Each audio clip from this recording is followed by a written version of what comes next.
Ulit, ito yung second video. Ito yung pangalawang technique ng paghanap ng item. Ito. Dito, sa Amazon kayo muna. And then, click nyo yung itong all, ang departments. Ang possible na mga categories na pwede natin malis is ito. Itong arts, craft, ang sewing, automotive parts, accessories, baby, personal care, garden and outdoors, grocery, health and household, kitchen, industrial, at saka itong pet and office, sports and outdoors, and tools, home and improvement. Ito lang. Yung iba, hindi ko nabanggit is hindi tayo pwede dyan. Kasi mas maraming FBA ng mas seller. So, siyempre rin, kung anong gusto niyo yung category, saan kayo maghanap, yung feel nyo na makabenta tayo, sample is dito tayo sa arts and craft, search nyo. Labas yan, puro arts and craft na product yan.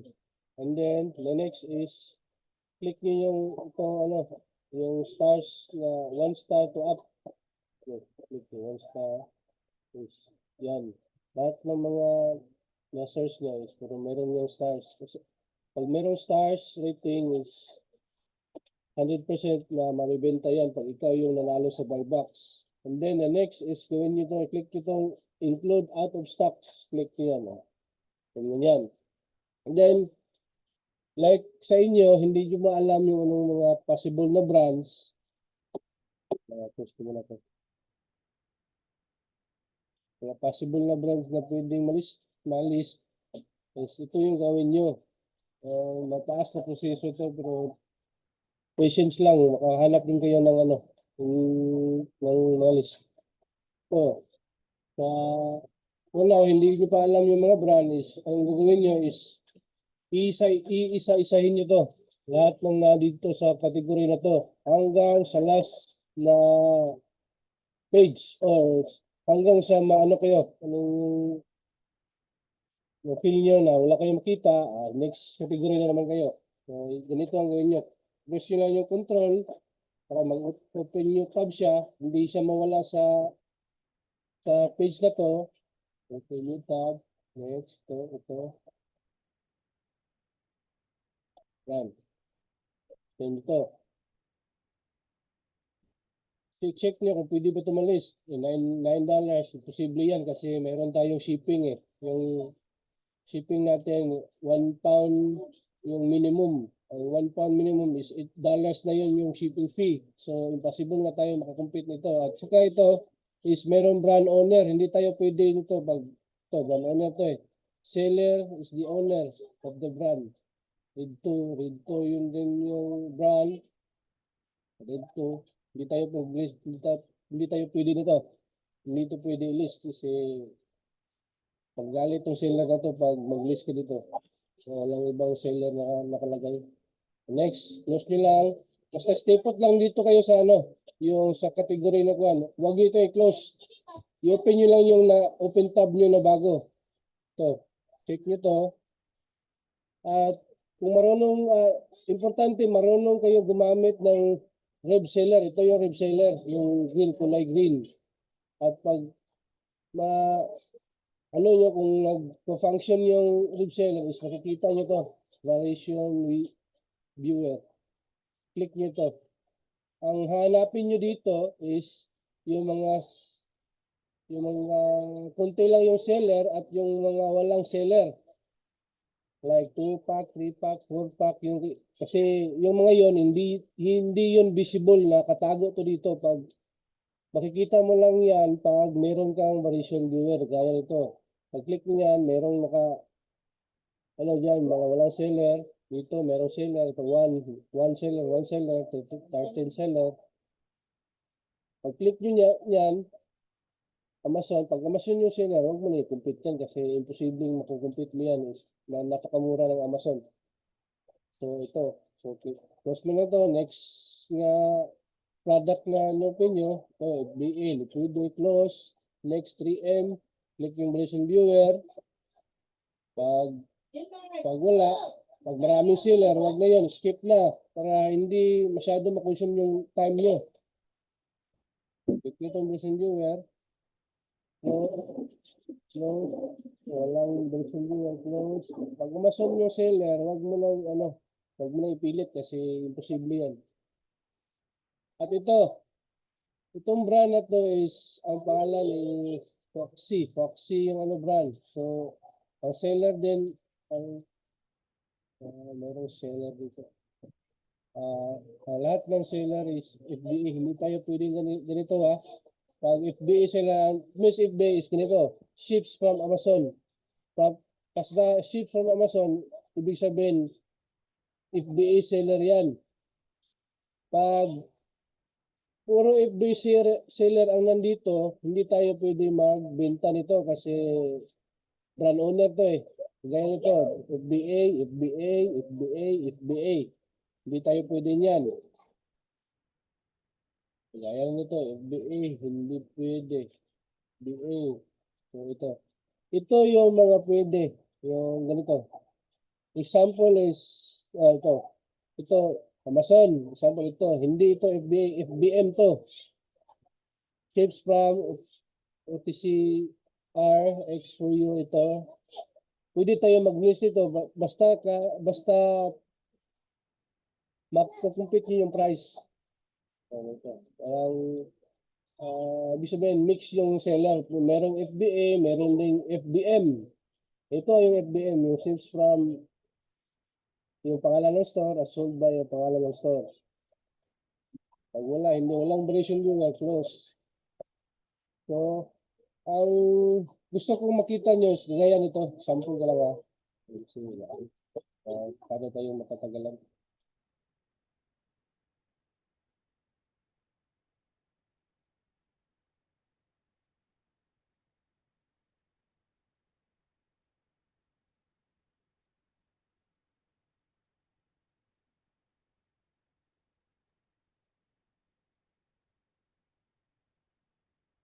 Ganito.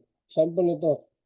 Ganito yung possible na makakompete tayo. Yung mga quantity 2, 3, 4. Kasi malalaki yung price nila.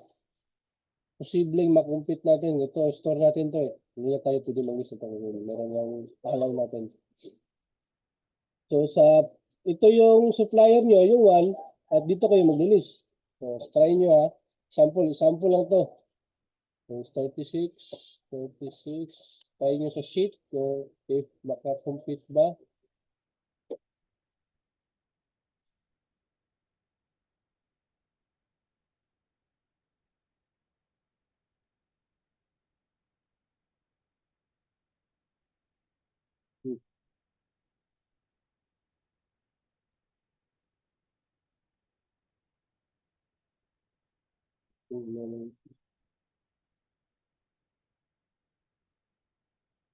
Sample ito. Again mo yung shipping. So, shipping. Supplier price. Weight. Manual weight. Weight niya sa main sa supplier is 1.9. So, consider of 2 pounds na to. 2 pounds. 2. Dimension na. Naglagay lang. Yung shipping, wala. Bundle tax. Ito. Yung minimum price niya is $62 at yung maximum price is 103. So, click dito 103. Gamitin yung max. Para makita nyo yung So, ang possible profit niya is $39. So, 103. Check mo yung competitor mo. So, ito, 116. Pwede mo pa siyang pwede mo pa siyang makumpit kasi yung price niya is 116, sa'yo is 103. Yung max, pwede pa hanggang 62. Pag 62 ang gamitin mong price, meron ka pang $4 na profit. Pwede pa rin, hanggang 62 yung listing nyo. Ay, yung price. Ito yung pwede nyo i-compute. Kasi pag ito yung kinumpit nyo, yung main source, 36, sample lang. Ano yung, 36, 1, 2,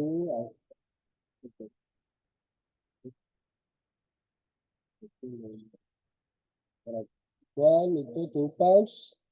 So, 62 na yung minimum price nyo. Pero yung kalaban yung store is 36. Mahirap mabenta yan kasi possible niyan, yung listing yun, dito na sa pinaka ilalim. Hindi na makikita yan kasi pag ikaw yung lowest price, dito malalagay yung store mo. Ito yung ibig sabihin na buy box. Ito yung buy box. Buy box. Pag ikaw yung winner ng buy box, gaya nito, example lang, store mo to, ikaw ng winner ng buy box, ito ang palaging nakikita ng customer. So possible, malaki ang chance na mabenta pag ikaw yung buy box winner. Kagaya nito, pag ikaw yung lowest, ikaw yung buy box owner. Buy box owner. So ikaw yung nandito sa unahan. Ito yung buy box, ito yung sabihin ng box and buy. So, tayo nyo ring 3, 4. Pag i-click nyo yung variation viewer, makikita nyo yung variation yan. 2, 3, 4. Yung seller dito, ito yung seller din. 4, 2, 2, 2. So, pag merong 2 seller, 3 seller, or 4 seller, pwede yung i-compete yan. Pero pag marami na, yung 10, 15 sellers, imposible na yung makompete kasi talagang mababa na yung presyo na yan. And the next is ganito. Ito hanapin yung listings. Sample lang ha. Meron akong mga nalista kanina na hindi pwede. Sample lang. Para tulis yung tutorial na ito.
Gaya nito.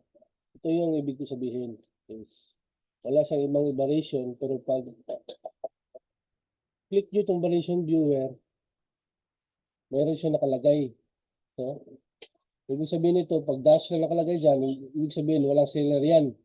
So, tingnan nyo to, pack of 2. So, yung main listing niya, ito, ginawan siya ng variation na 2-pack, 3-pack, and 4-pack. So, i-multiply mo lang yung, yung source. Kagaya nito, yung ginawa ko. So, list siya. Ito yung source niya. Ito. Example, ito, 10. Ang ginamit ko dito is yung 12. 12, 12, 12. Ito yung ginamit ko. 12, 22.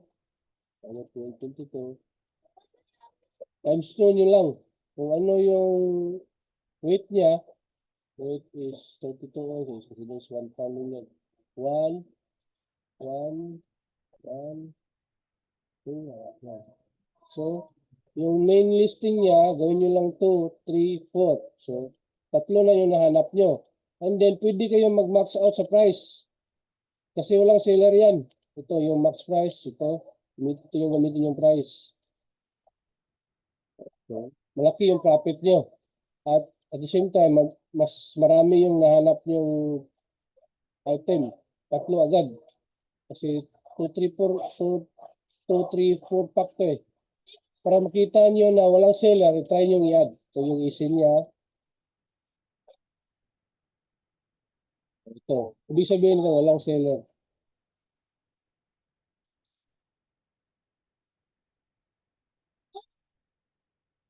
Ito yung walang seller, then try nyo i-add.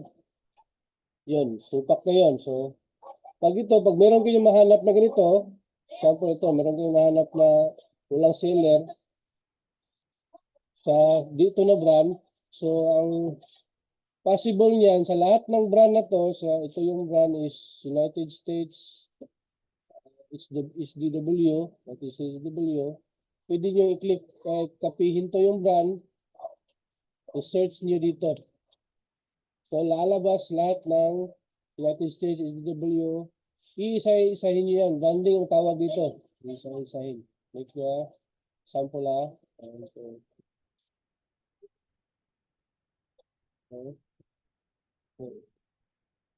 So, isa-isahin. Tingnan nyo kung meron bang nakatagong version.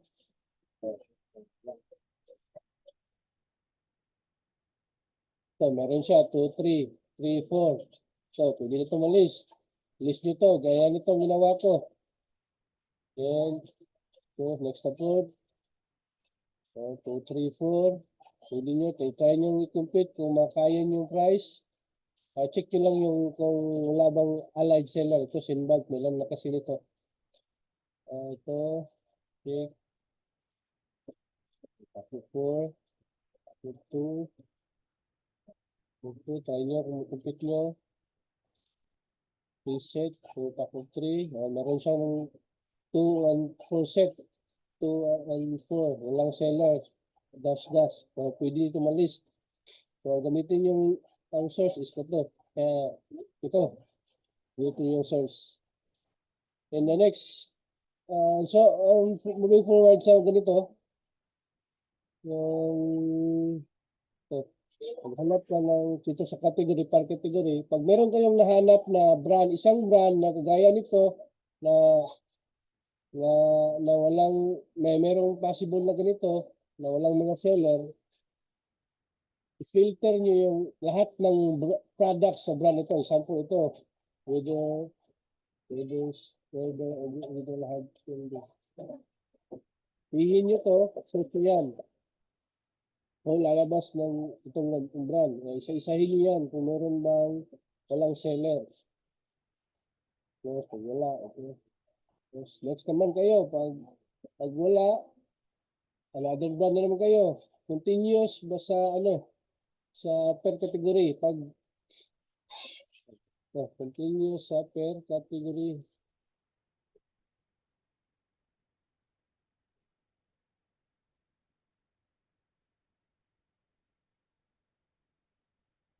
Kanina, nasa arts and crafts tayo.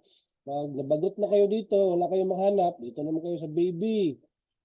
Search. Siguro nyo lang, walang dito. Baby.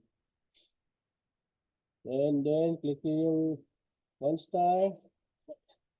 At saka yung include out of stock. Like kanina, isa-isahin nyo to. Pag meron kayong nahanap na, sample ko to, ito, pag meron kayong nahanap na walang, kung kagaya kanina na nakita ko na walang seller, possible sa lahat ng product ng ganito sa itong brand is meron din ganyan. So, ang gawin nyo is, i-filter nyo naman ang brand at i-search nyo. Alabas lang ako po na iisa-isahin nyo yan. Hanggat sa meron kayong makita na walang seller at yung mga isin na possible na pwede malista at pwede mag-compute yung price. Hanggang sa last page. The next, wala dito. Example, wala. Another brand ka naman dito. Proceed ka dito. Hagis, dito naman sa Hagis. Kung kayo makita na possible na walang seller, kapihin nyo ng brand. Ang department, search. Lalabas lahat ng Hagis. check nyo o makumpit nyo lahat. Iisa-isahin nyo lahat to. Ganito ako maghanap ng product. Gusto ko na i-apply nyo rin kasi mas madali to. So, hindi ko na patataasin yung video na to kasi hindi ko ma-upload pag malaki na yung file, yung size ng file. So, pero pag meron kayong mga katanungan, PM nyo lang ako, message, or i-ask nyo si Erwin. Sige, maraming salamat. At meron pa akong ibang video na ipopost. Pagtapos ito. Salamat.